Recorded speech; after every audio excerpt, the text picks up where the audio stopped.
Hey, Ben Bennett here, host of the Resolution Podcast.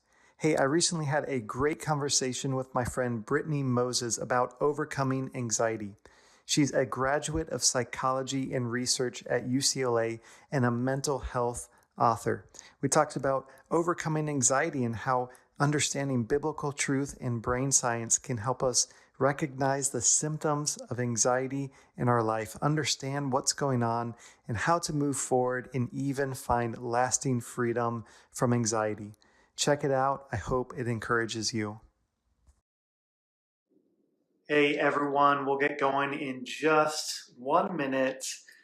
My friend Brittney Moses and I are going to have a conversation about overcoming anxiety. We're going to be talking about brain science, how that understandings from that can help us overcome anxiety, biblical truth. Going to be hearing some of Brittney's story, sharing some of my story, the things we found helpful in overcoming anxiety. Trying to get Brittney on here. It's going to be a great conversation, and we'll get going in just a minute here. Biblical truth, brain science has helped me so much. Can't wait to share more about that. And so Brittney's hopping on right now, I think. Hi. Hey, how are you? Oh, good. How are you? I am doing well. Ben, we did it. We made it to the live. We made it happen. You know, sometimes technology just isn't Well, working in favor. I just have to thank you because we've been trying to do this live around anxiety, and I love all the work you're doing. And my life has been crazy the past few months with the wedding and travels and stuff, but we're here. We're Yes, doing it. yes. This is what, 3-4 months in the making. We finally made it. So Literally the most patient person. Thank you. I don't know about that, but appreciate it. How are you doing? How are things out there in LA? Still got some sun? Well, things are better. I still have some sun. I was hoping to catch the golden hour here, but I have my ring light if things go down. But yeah, we just survived this heat wave. That was humbling. Um, so other than that, we're doing good. How about you? Good. Congrats on getting married recently.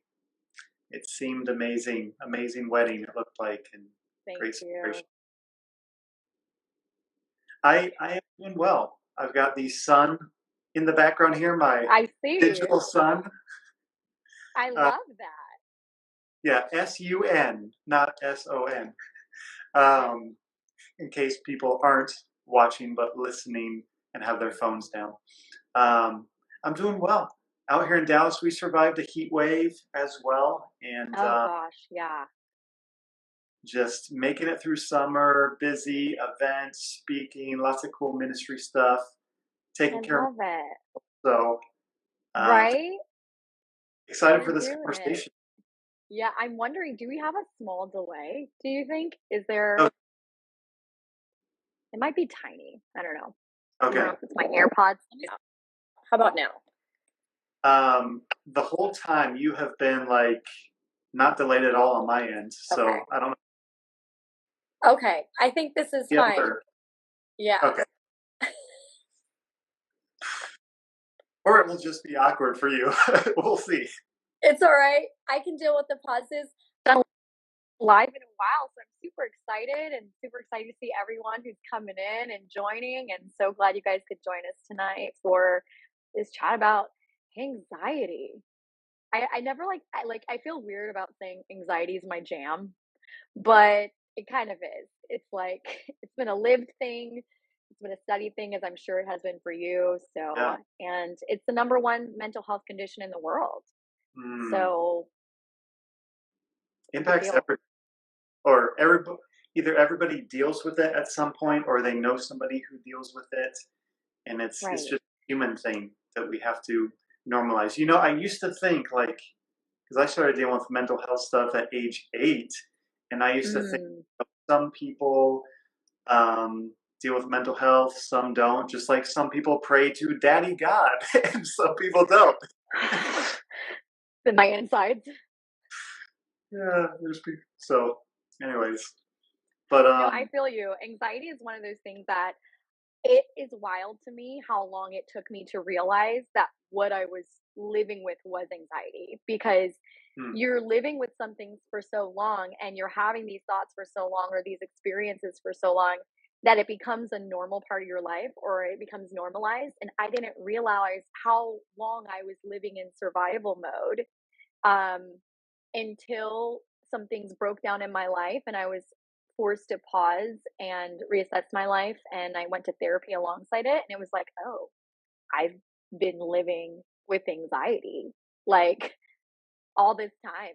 Didn't even realize it, didn't even know it, just surviving. wow. How is it? How is it manifesting in your life? Was it like, did you feel it in your body? Was it more so like thoughts? How did you Oh, eventually realize it was anxiety? that's a good question. I think so for me to be just quite transparent, I was a mom at 18, and I married my son's father very young, around 20. And then, that all kind of hit the fan. I was newly divorced in my early 20s. I was a newly single mom, couldn't hold on to my living space. I was living on a friend's couch, basically homeless, and um deciding to move back home to California. I was actually living in Dallas at the time. And it just was like my whole world was kind of everything was going wrong. And that's kind of where anxiety set in, where you just feel this. I felt this general loss of control over my life. Hmm. But also as a teenager, I was in an environment where with someone who was very explosive all the time and it was very toxic. So you just didn't know when this person was going to continuously explode. So I was kind of living on edge even then. Um, and so, yeah, with that, with becoming a newly single mom and just trying to figure out where my life was going, feeling like this constant sense of dread, like something bad was going to happen or just losing hope about the future. Um, and yeah, definitely the physical symptoms that accompany anxiety, which is like the heart racing and panic attacks were a new level, new level, new devil.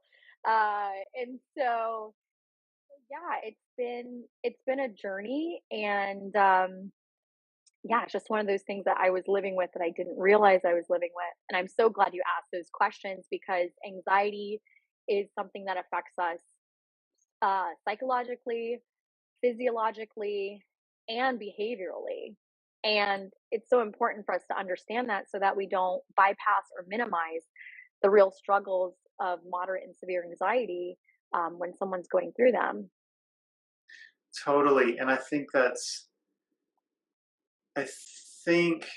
for people like me, or like with depression and anxiety in my life, I mean, when it came on as a kid, it was so intense that like I knew Mm, something was wrong, but I know so many people experience mild anxiety and it's just kind of like this background noise of fear or worry or just kind of a state of I feel unease. Whereas for me, it's like it can be like that, but it can be yeah. the panic attacks or it can be the full on. My therapist always asks me, okay, when that happened on a scale of 1 to 10, 10 being extreme, what was the level of it? And Hmm. that helped me because some things are a level 2, and then he's helped me realize that at a level 5 or 6, things hit that level when you have trouble thinking clearly and articulating Yeah. the way you normally do. So he helped me realize sometimes I think the anxiety is lower, but it's actually a little bit higher than I think. But it's for me, it's always Yeah. stomach swirling, like tension in the shoulder, Yeah. those kind of Yeah. physical. Yeah, it's like, being able to put a language to it is really actually what helps. It kind of makes you feel a little less crazy. You're like, "Okay, this is what's going on inside of me, and this is how anxiety operates." And the more that you understand it and are able to kind of untangle those pieces, the more you kinda can feel like you have you can get a hold on it or cope with it. So I totally hear that, and it's a spectrum, like most mental health things, like you said, some people experience worry or like I'm worried about the future and that's the anxiety. But then there's this other level of anxiety where it's like panic, like panic Yeah. attacks that are brought on by triggers or and it completely arrests your whole body and it's beyond your willpower and it's like how do you come down from that? Or there's phobias, right? Which is like and that could be really debilitating because it sets a limit on the things that you can do and the places that you can go in your life. And that can feel incredibly defeating. And of course, there is treatment for that. So I do want to give that hope, as we both Mm. know. But I think at the end of the day, it's so important to meet people where they are because what I see happen a lot, even in the faith community sometimes, is that people will project their experience with mental health onto someone else's experience. Well, all I did was this, I read this verse and I was fine. Like I took a run and I was great. Just take a run, and it's just Yeah. like that man, we really need to leave room for nuance and the spectrum of mental health challenges in these conversations because it manifests differently for different people biologically, psychologically, and behaviorally. And it's like we don't want to dismiss that. And I think that's the big part of the conversation. Yeah. Yeah, that's a great point because leaders, people, certain people can either not really have experienced it, so I love this quote from Dan Allender, you can't take people further than you have gone yourself. And Mm, I don't think you have to have walked through everything to help somebody. right. Like you can have compassion and empathy and seek to understand. Um, and then on the other side, people may have gone through something like anxiety, Yeah. very, very mild, so they assume that everybody around them who comes to them for help is having the same experience when we're Right. all uniquely created with different Yeah. personalities. We respond differently. Our brain responds differently to trauma situations. We develop different triggers. Uh, Yeah. that was a great point. Totally. I mean, I'd love to not have anxiety, but the truth is that, you Emma, know, having experienced the severity of it, having experienced panic attacks, anxiety attacks, the dread or whatever, it definitely made me way more compassionate, way more patient, way more understanding than I used to be, especially in my faith, where I just spoke really black and white about things. mm, um, it definitely has been those experiences that it's just humbled me about how I talk about it and how I approach it. And I want to see that permeate, you know? totally. When you have those panic attacks or those anxiety attacks, and you may be much better than me at articulating the difference. Had panic attacks, and your brain is literally telling you have to get out, you have to escape, or you're gonna die. Yes, Um, yes. that is hard to articulate to somebody what that is like, and Like, it feels like a life or death. oh my gosh, and it's wild. So I'll be completely transparent. Like I've been talking about anxiety for a while and I've written about it. I studied it at UCLA. That's what my thesis was around. And so I have a lot of like language around it. But this summer, I ended up in some situations that triggered my panic. Like one was I almost ended up stuck in an elevator in New York and it was like enclosed. We also went on a subway that like stopped underground. Um, and when I was taking off on the plane was on the tarmac for like 2 hours and Oh, 93. I posted about it. I was like, I Literally, did that. all these things happened within a matter of like 5 days, like back to back. I was shook. Like I had the panic coming back and I was like, I'm gonna need to see my therapist after this summer.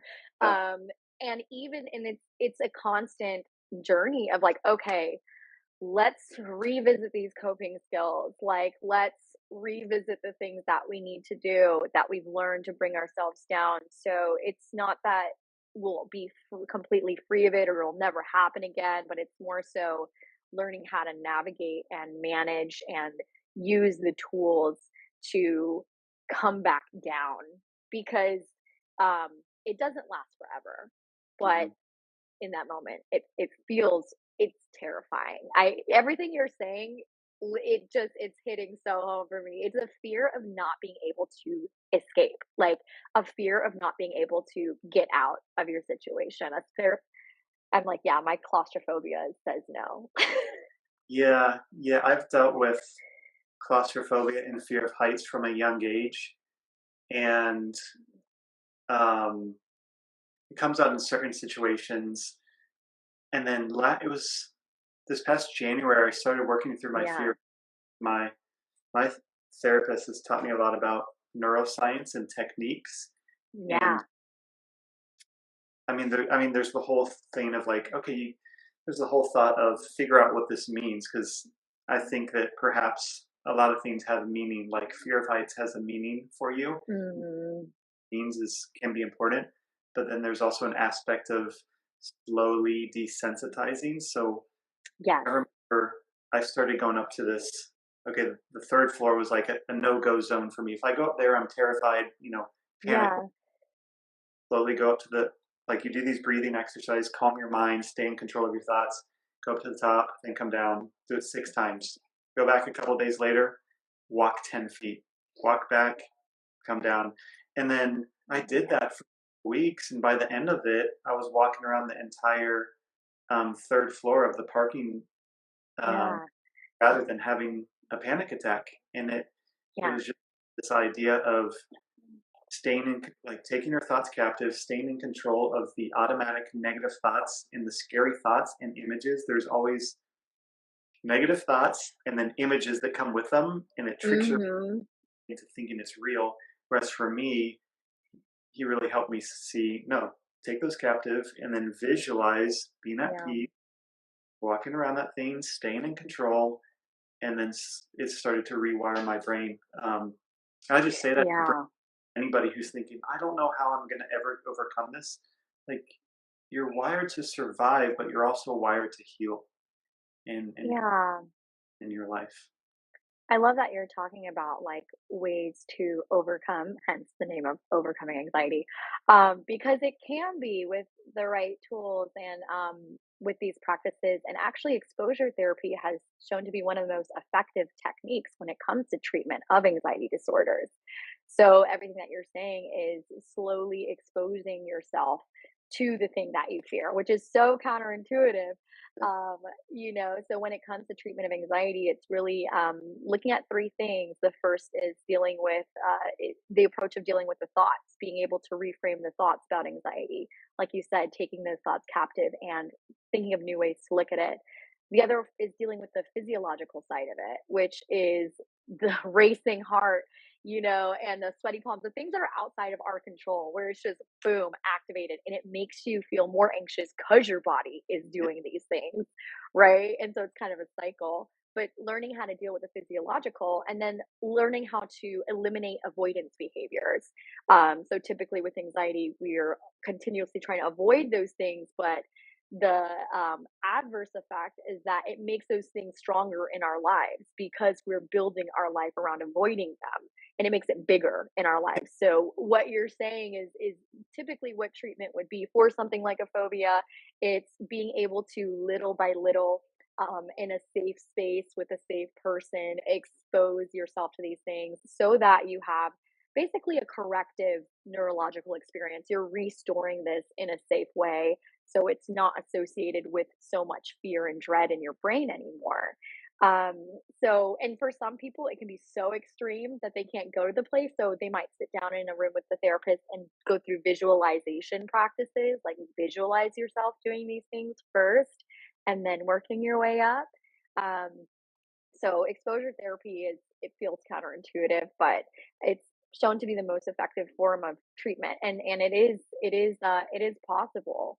Um, so I feel that. And I'm also more than happy to talk about just some general physiological things because I know for me, it's like if I don't get my body, like if I don't deal with the bodily thing, it's really hard to deal with the mental side of things Hmm. when your body is activated. I don't know about you, but like for me, it's like if Yep. my heart is Hard for me. pounding, right, and you're having this shortness of breath and you feel edgy or you feel shaky, like it's really hard to be like, everything's fine, Totally. because it's like my body is not telling me everything's fine. Um, and so, one of the things that I like to talk about is the vagus nerve. The vagus nerve is actually one of the, because I know I need like practical things, like what can I do Yes. uh, practically? The vagus nerve is the longest cranial nerve in the brain. And it is a part of what we call the autonomic nervous system. So, those are the parts of your brain that control your basically automatic bodily functions. So you can think autonomic nervous system, automatic nervous system. It's connected to all of your organs. So your heart, your heartbeat, your breathing, your lungs, your digestive system, even your pupil dilation, right? All of these things are happening automatically. You don't have to think about it. And it's Hmm. being controlled by, your nervous system. And so, as we know, we have the fight or flight response, which we call the sympathetic nervous system, and that's when you're activated. But then the other side of that is the parasympathetic nervous system, which we call rest and digest because it helps bring you back down. So all that to say, promise I'm bringing it together. The vagus nerve helps activate your parasympathetic nervous system. It's the side of your nervous system that kind of helps bring down the heart rate, allow you to breathe more openly, bring you back to that cool, calm, or even just that homeostasis, you Hmm. know. And so when we stimulate the vagus nerve, that can help with bringing our body back down. So our vagus nerve is actually it runs behind our earlobes and behind our vocal cords, Hmm. and all the way down through our autonomic to our nervous system. And so some things that I do, sometimes I rub behind my ears and I hum. I hum and Okay. stimulating. There's if you've ever felt like the calming effects of like humming, like some practices they chant, but in this case it's Yeah. mm, like not only are you regulating your breath to a rhythm, but you're stimulating your vagal nerve. And I rub behind my ears and it just kind of like, and I'm telling myself, like, this will pass. It always passes. Like, just let it pass. That can help bring me down. But then we also have something called the dive reflex, which I think is just great for kind of just resetting your nervous system. It's been shown that really every mammals have this dive reflex, and it's our body's response to being immersed in cold water.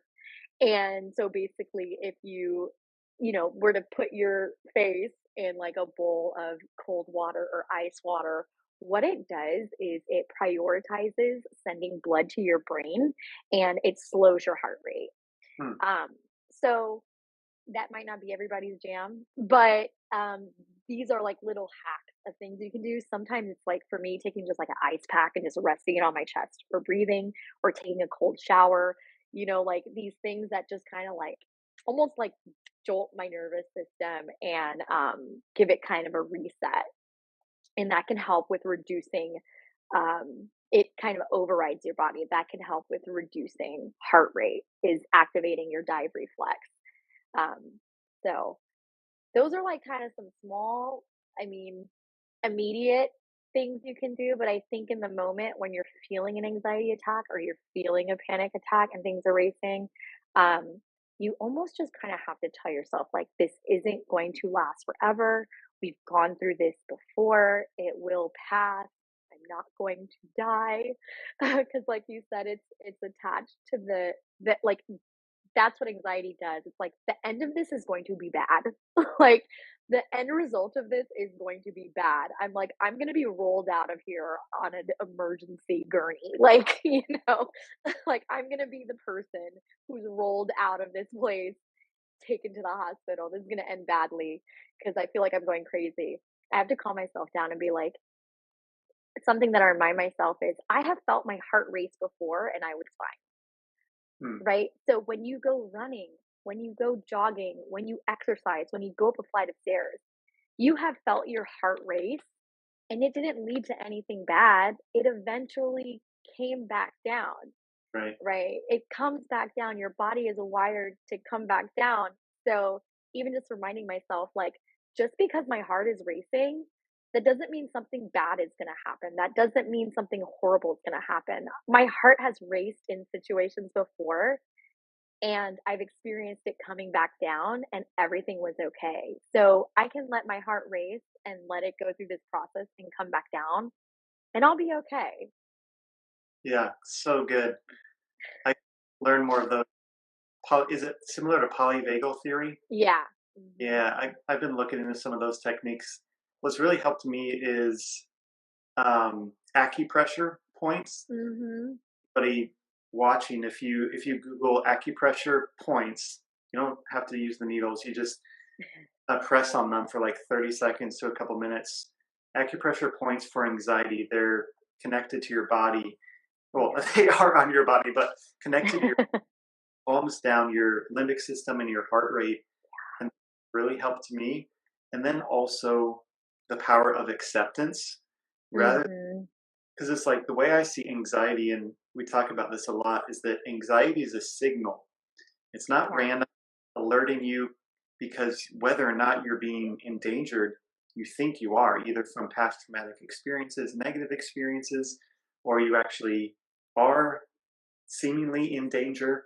And so anxiety, fight or flight is coming on. But the power of acceptance, rather than um, trying to ignore it or say, no, I'm not anxious. I can handle this. Say, for Yeah. me, yeah, I am anxious, even though I feel anxious. Yeah. I deeply and completely love and accept myself. Um, Yeah. and just going back to that, like, yes, I am anxious, and I'll get through Yeah. this. Sometimes it goes away by saying, yes, I am. I listen to the signal. Yeah. I am anxious, and I will get through this. And then remembering that nobody's died of a panic attack before, like Yeah. it's Right? past.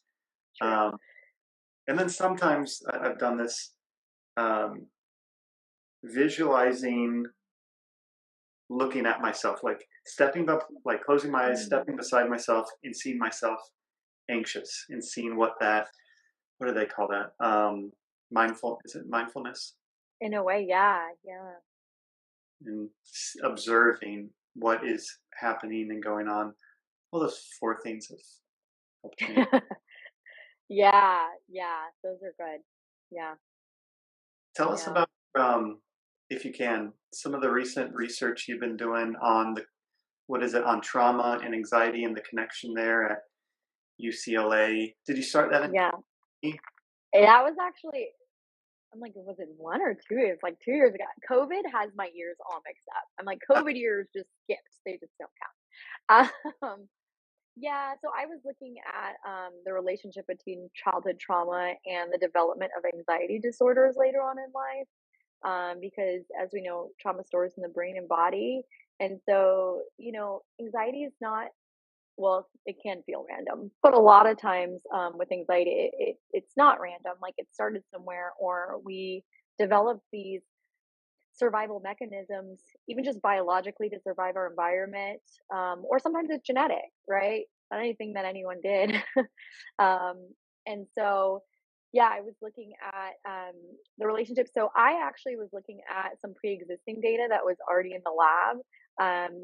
They were looking at youth who were at risk of developing psychosis, of going into psychosis. So who they were looking at risk factors for schizophrenia.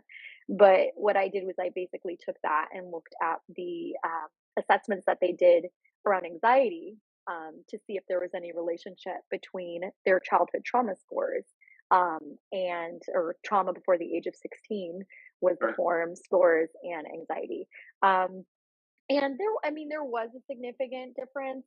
It wasn't as largely significant as I thought it would be. But it's also one of those things that are also like experiential. Like we know that the brain is associative, um, and and and this is where I think we need to reduce any shame around anxiety, where it's like, oh, something's wrong with me, or I must be crazy, or whatever, because I'm experiencing this. It's like, no, you have an associative brain. and your brain and body are wired to protect you. So if you experience something that was traumatic for you or extremely painful for you, and that doesn't have to just be physically. That could be it was mentally, emotionally, psychologically harmful for you and it affected you. Then your brain stored that as a trauma. Your brain stored that as something to stay away from. And so when you find yourself in similar situations or there's similar triggers or stimuli, it alerts you, like it goes off, you know.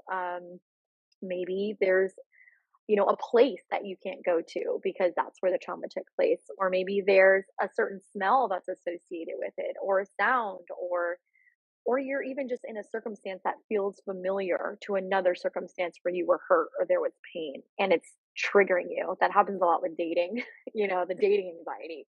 It's like, um, where it's like I've been in a situation like this and I was hurt. So then you get really scared to date or to communicate those fears, instead of working through them, but you've associated it, you know? And so that's where it's thinking about the cognitive side where it's like, okay, we've been in this situation before. Um, this is not the same thing, and I'm going to choose to move through this with the wisdom and coping skills that I have. And I trust that God has me, in the end of it. So yeah, I mean, there's like there's the nervous system side where if over time it can lead to a dysregulated nervous system, where there is this hyper release of stress hormones, you know, um, that's on the hormonal side. There's also this study that I really think is so interesting by American neuroscientist Joseph Ledoux. And he is the one who kind of coined the amygdala hijacking. And Mm. so I'm sure you're familiar with the amygdala, like us and people with anxiety. We're just like, yeah, we know that. We know that We're, guy. yeah. We're very acquainted. The amygdala is, in the mid area of our brain and it's the shape of almonds. That's why it's called amygdala. I believe it's the Greek word for almonds. And so it's in our brain and it's associated with the fear center of our brain. And so what he found is that there are two pathways. There's, you have your frontal lobes, which are responsible for thinking, planning, judgment, decision making. And then you have your amygdala, which is responsible for the fear response. And what happens is when you're triggered by something, your brain actually it like short circuits to your amygdala before it delivers the message to your frontal lobes. So literally the fear center of your brain hijacks the rest of your brain, which makes so much sense. Why we can't think clearly when we're experiencing anxiety, why it's hard to um, have sound judgment through our thoughts, why it's hard to think through things and make our way through the reality of the situation. It's because our brain is just like, just get out of there. You're in a dangerous situation. We don't need to think about it. We just need to fight or flight or flee, you know? And so just allowing some time for that amygdala hijacking to subside, whether it's the deep breathing, like you mentioned, or sometimes just sitting down and journaling through things, and working through it before responding, can be helpful. And just knowing for me, like, my brain is hijacked by fear right now. Like, my brain is hijacked by anxiety right now. And therefore, I am thinking and seeing things from a perspective of fear and I need to give time for to settle myself um, before I make a response or before I come to a conclusion about things. And that's where I love what you said earlier about just that acceptance.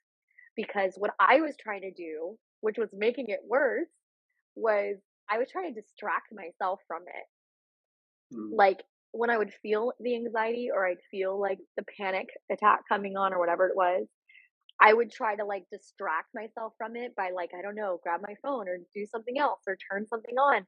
But what happens is like your brain is smart. It knows that you're distracting yourself from something. So what actually helps is, like you said, it's facing it head on. It's just like, okay, we are, our body is activated right now. Like our brain is activated right. We're feeling anxiety right now. That's okay. It will pass. We've been here before. We're going to breathe through this. We're going to kind of ride it out like a wave. Like that for me, it's like that acceptance, facing it head on, acknowledging it, letting it pass was way more effective than trying to ignore or distract from what I was feeling. I think that actually made it worse. Like that actually amped it up. Yes. Yeah, totally. And that's where I've often struggled with a lot of times either in church or the advice you'll get for like anxiety is to do something rational, like Mm, or tell God that you're anxious. And on a biological level, our rational thinking part of our brain is the prefrontal cortex. And then when we're in anxiety, it's the amygdala, and we're just being flooded with fight or flight. Those are two separate parts of the brain. And yeah, yeah. of course, prayer is helpful, but I think about like God created us with our fight Hmm. part of the brain.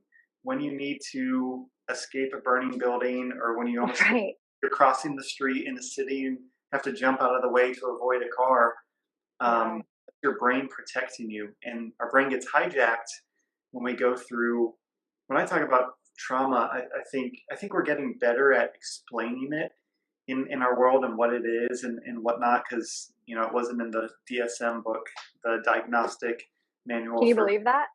psychologists till like the 70s, They and it just was they're just like, we'll call it PTSD and call it a day. yeah. Like, you know. and and so many people grew up thinking that it's okay. You Yeah. come from war and because you saw a bunch of people killed, or like you go through physical abuse or sexual abuse, and that's Yeah. trauma. Else is, but people have trauma who had unmet needs from parents or a sibling. Neglect. Neglect, yeah, yeah, you see that in That's huge. babies. There's an Yeah. experiment done in the 50s where half of infants died because they wanted to see in one facility, we'll care for the infants, we'll change their diapers, we'll pick them up. Hmm. Um, this other facility will just change their diapers but ignore their emotional needs. They had to halt the um, experiment because half Yeah, of a the little unethical. Yeah. it's Yeah. like that's traumatic. They weren't punched, they weren't. It was neglect. They weren't, Yeah. hitting or doing things like that. But Yeah. so for everybody, it could be a buildup of neglect, of negative experiences, and your brain just starts to try and protect you, and you start getting anxious about things that bring on rejection, or when you don't feel safe, or things that look like, smell like, remind your brain of Yeah. those past experiences. And uh, Yeah.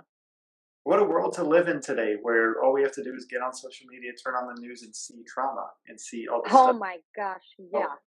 I'm done. I can't. I'm like, I can only take so much news these days, especially after the past couple of years. I definitely put limits on my news intake. And yeah, there's so many places that anxiety could come from. I even think about anxious parenting styles, where some people are raised with a very anxious parent, and they through observational learning, they developed that anxiety of how to take on things and take on the world, right? And so even thinking about how that relays, tends to run in families often. I was like to my mom, I'm like, when were you going to tell me that you and my grandmother both were at one point on medication for anxiety? Like, were you just going to let me like ride this thing out and like hit the wall and be like, like this yeah, is not something we're going to talk about, you know? So there's that whole thing of like things going on in families and not talking about it. And then you wake up one day and you're like, hey, this is actually a problem, and I'm going to break the cycle of this by dealing with it. And I think that's where a lot of our generation is, where we're talking about these things. Um, but yeah, it's well, like you said, just the same way that our bodies can wire around trauma, it can also rewire around healing. Um, we talk about neuroplasticity, about how our brain is literally able to make new neural pathways with practice, and it can become a more automatic way of life with practice, you know. So yeah, practicing these coping mechanisms, practicing reframing, and not being afraid to get the help. I think sometimes we feel like, well, we've lived this way for so long and we're surviving. Our leg may be dragging along with us, but it's like, but we're surviving, so it's Yeah. fine. But I think looking at the spectrum of things, anytime that the anxiety becomes so bad or so severe that it is affecting your everyday life, like it's affecting your ability to work, it's affecting your interpersonal relationships or your romantic relationships, or it's um, affecting your ability to live life, to just go outside or do the things you want to do. It's creating these severe limits in your life. Yeah, those are signs to get help because you are worthy of freedom, and it is possible with the right help. And I think that's the hope. Like, it's the idea of, I know you and I are advocates of partnering with God and your emotions, partnering with God and the treatment that you need because you're deserving of holistic freedom. Mm. And I think that's what really made me passionate about the intersection of faith and mental health, is we're really good, I think, about talking about the spiritual side of things. But in my mind, as I was experiencing things and seeing people struggling in church, it was like people are worthy of complete and total freedom. Mm. They're worthy of also mental freedom, physical freedom, Yeah. all the things that come together to create this experience. It's like I prayed, but I'm still experiencing these panic attacks. So I've prayed, but that's great. We've got that spiritual side, but you're also worthy of freedom from these other aspects of your life that are affecting you. So let's dive into it, because everyone's worth overall freedom. Totally, totally. And it's so fascinating because in the past couple of years I've had several friends, there was something off in their body or some kind of pain. They went to the doctor. I don't even know if they prayed first, They just went to the doctor. That's what you do. Even people that love Jesus, you go figure it out. And then they got diagnosed with cancer. And then they went Mm, treatment. And yes, they were praying for healing, but they trusted the doctors and the science. And many of them are in remission now. And yet, for some reason, when it comes to anxiety, depression, we feel like we gotta wait. We feel like we gotta wait till we're into a mental health crisis before we go seek help. When I mean, I do a checkup at the doctor when I have no pain once a year just to make sure everything's good, you know, or right. or the dentist or whatnot. Maybe not so much the dentist, but um, Yeah. in for some reason, mental health We it's box God. It's like, I don't understand like why we put God in a box with mental health, but we don't put him in a box for any other situation. Like if a person was going through cancer and then was getting chemo or treatment, and then because of that they were in remission, like people are so quick to be like, praise God, they're healed. Like praise God. Like we're like thankful that they used all these tools and that God showed healing through these different tools or whatever it is. It doesn't have to be as severe as cancer, it could be anything. Like praise God, you're just healed from this or healed from that. And it's just like the same thing with our brain. Like literally, sometimes anxiety could be what's it called? Hypothyroidism. Hmm, Okay. Like I always like to throw that one out there. Like your thyroid is responsible for your metabolism, which is, how it's metabolizing your energy. If someone has hypothyroidism, meaning that their thyroid is overactive, then it's literally creating physiological symptoms of anxiety and the heart racing and the edginess. That is not something to do with their spiritual state. That's not something to do with, their character. Like this is literally an organ in their body yes. that needs to be addressed because our body is psychosomatic. So our body can create psychological effects, and psychological effects can come down and create physiological effects. And it's like until we can piece those two together, we're always going to be missing a part. And people are going to be missing a part in their healing. And they're worthy, like we said, of holistic healing. And so it's just like we got to just let people who are experts in this um, do their job. I wear glasses. I'm like legally blind. I've never once had someone tell me to believe God for my eyesight. Like, could you imagine if it's just like, don't wear your glasses. Believe God. Like, I've been wearing these since the third grade. I am believing. Fully believe in miracles. I believe God can heal instantaneously, but I also believe healing can be in a process too. We can't narrow healing to just being instantaneous. Like, the only way God heals is instantaneously. Like, we need to open up the idea that God also heals through processes and he can also heal through time and in more ways than one, however he wants to or chooses to in that person's life, you know? Um, so so yeah. And it's the same thing with mental health. Like if you wouldn't tell someone to believe God for their eyesight and to just take off their glasses and not wear them anymore, don't treat someone's brain that way. Uh, you know, Totally. Yeah, and he let's be wired consistent. That's what I always say. Let's be consistent in our theology. Let's be right. consistent in our ideology. We can't, pick Yeah, and choose. that's so good, right? I mean, he wired our brain that way to slowly rewire. It doesn't rewire quickly. You think about somebody who's experienced a stroke, or I work with Yeah.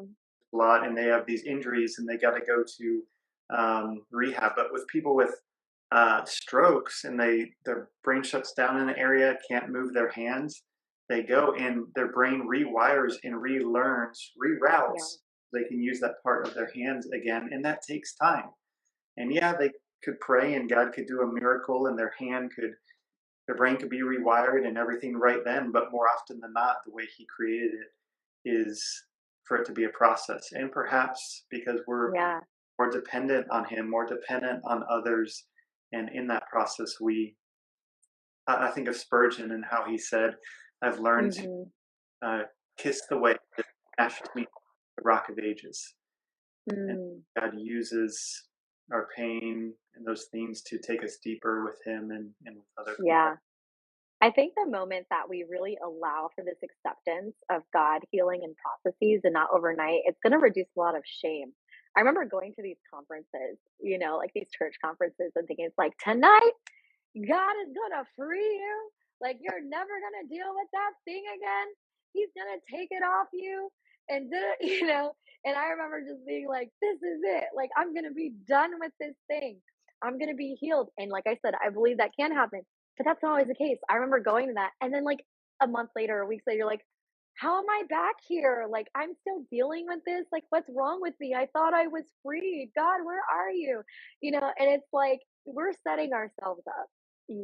God, even though we're made new in Christ, we still have a lived human experience.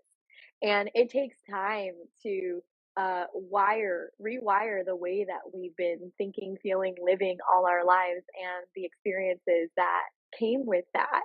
And when we can allow for that, then we can stop shaming ourselves and others when there's not an instantaneous fix or instantaneous healing. And we can open to the idea that, okay, like, and we'll be humbler with how we approach people, and not trying to fix them, but just like trusting that God is in their process. Like, what do you need? Like, I don't need to fix you right now. I'm not trying to fix you with 10 scriptures right now. These may be encouragement to you, but whatever you need, I'm here. Even if it's not happening right now. Um, I saw that someone asked about meds. Um, where was it they were asking about? I personally am not on medication, but I'll tell you, this summer, after I was like experiencing those situations where I started feeling the panic come back, I was like, I might need something. This is wild.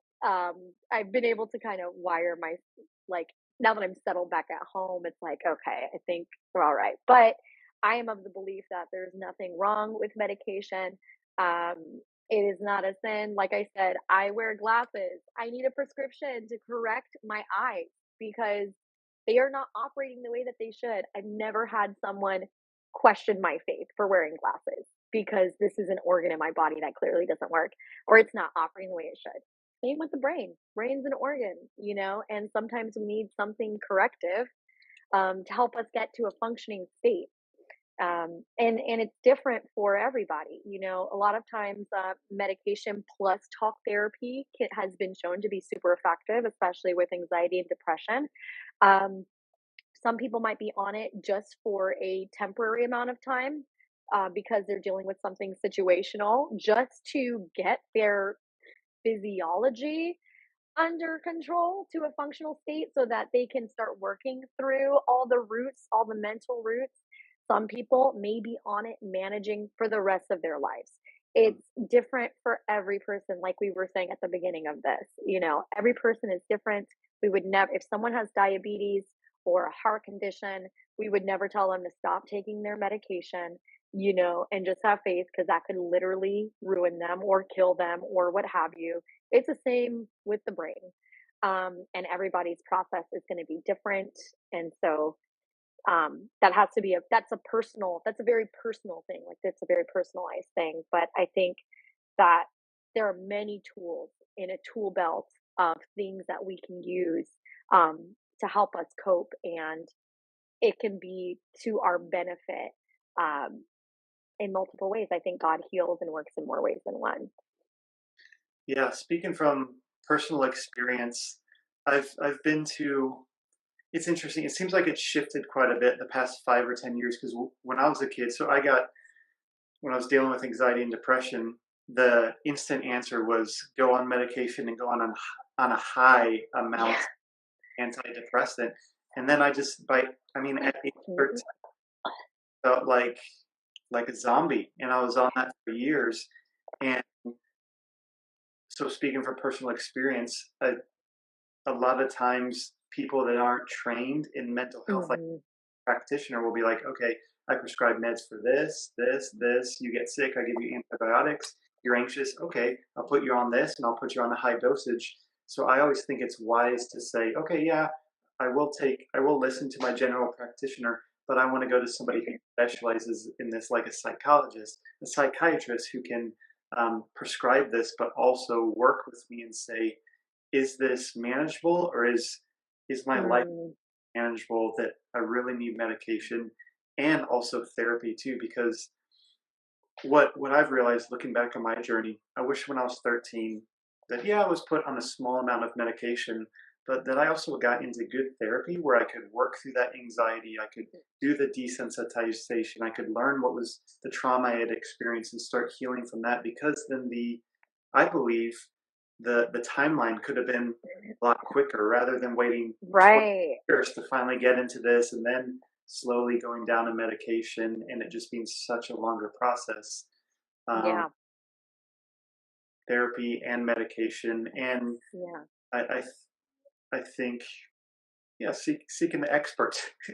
I um, think that's a great perspective. Thank you for adding your experience, right? Because there is that other extreme of like throwing medication, throwing pills at everything, right? And that's not the side we want to go to either. I think a really reputable um, you know, psychiatrist is really going to try to keep you on the lowest dose that'll make you functional. And it's constant check in. And it's like you said, it's really important to be an advocate for yourself and know that you have the right to advocate for yourself if something's not working or if something is feeling off.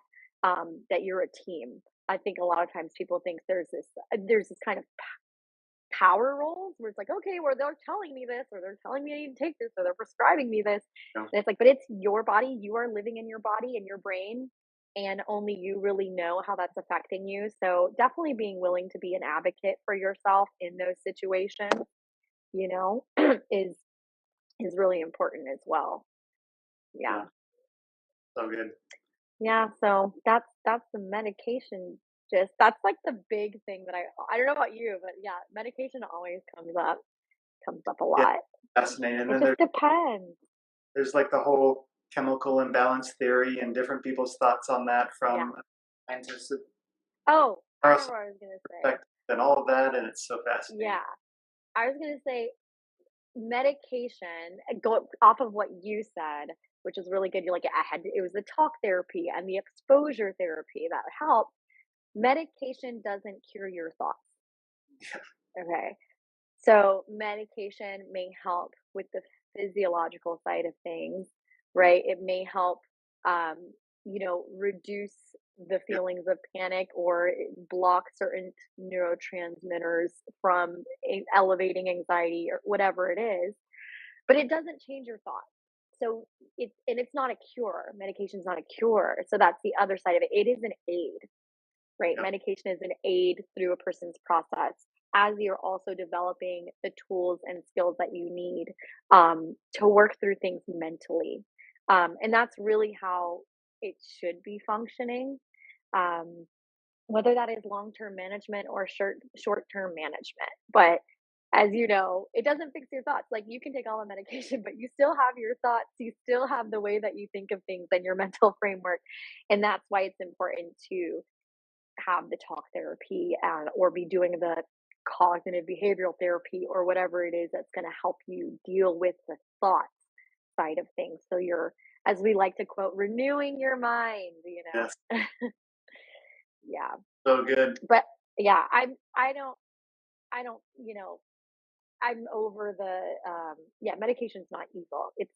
Depends on everybody's experience, being an advocate for yourself, and finding what works for you. Mhm. Yeah, it's great.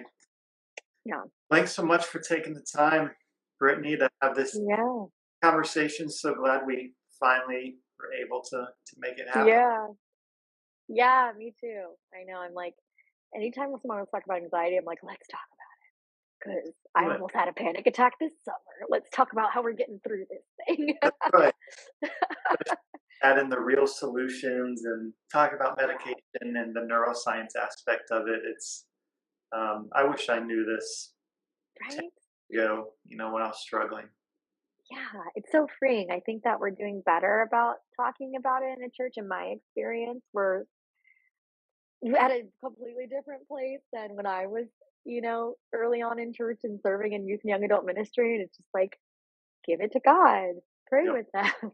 It's like, oh, we're just going to ignore this whole like neurological, physiological, psychological side but I think we're doing better. We're having more conversations like these. And I appreciate those like you who are making it a point and making and creating the spaces to have these conversations, not just to have them, but as a lived experience and saying, this is something I've struggled with and this is what has helped me.